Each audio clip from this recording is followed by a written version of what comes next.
અંકલેશ્વરમાં અફવાના પગલે petrol pump ઉપર ભીડ, પૂરતો જથ્થો ઉપલબ્ધ જેવી પોલીસની અપીલ. અંકલેશ્વરમાં પેટ્રોલ અને ડીઝલની અછત સર્જાઈ હોવાની અફવાએ શહેરમાં ગભરાટનું વાતાવરણ ઊભું કર્યું હતું.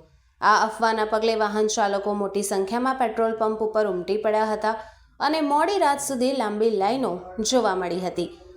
મિડલ ઇસ્ટમાં ચાલી રહેલી યુદ્ધની પરિસ્થિતિના પ્રભાવને લઈને સપ્લાય પર અસર થવાની ચર્ચાઓ સોશિયલ મીડિયામાં વેગ પકડતા લોકોમાં ભય ફેલાયો હતો.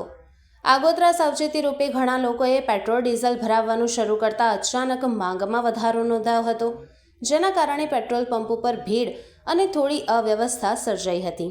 જોકે પેટ્રોલ પંપ સંચાલકો તેમજ પ્રશાસન દ્વારા સ્પષ્ટ કરવામાં આવ્યું છે કે શહેરમાં પેટ્રોલ અને ડીઝલનો પૂરતો જથ્થો ઉપલબ્ધ છે અને સપ્લાય પણ સંપૂર્ણપણે નિયમિત છે. રાજ્ય સરકાર પણ પરિસ્થિતિ પર સતત નજર રાખી રહી છે.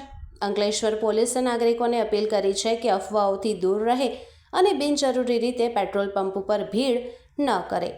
આવી ભીડ ટ્રાફિક વ્યવસ્થા બગાડે છે અને સામાન્ય જનજીવન પર અસર કરે છે. પોલીસે વધુમાં જણાવ્યું છે કે સોશિયલ મીડિયા પર ફેલાતી અફવાઓને કારણે ચકાસ્યા વિના જ વિશ્વાસ ન કરવો અને જવાબદાર નાગરિક તરીકે શાંતિ જાળવો.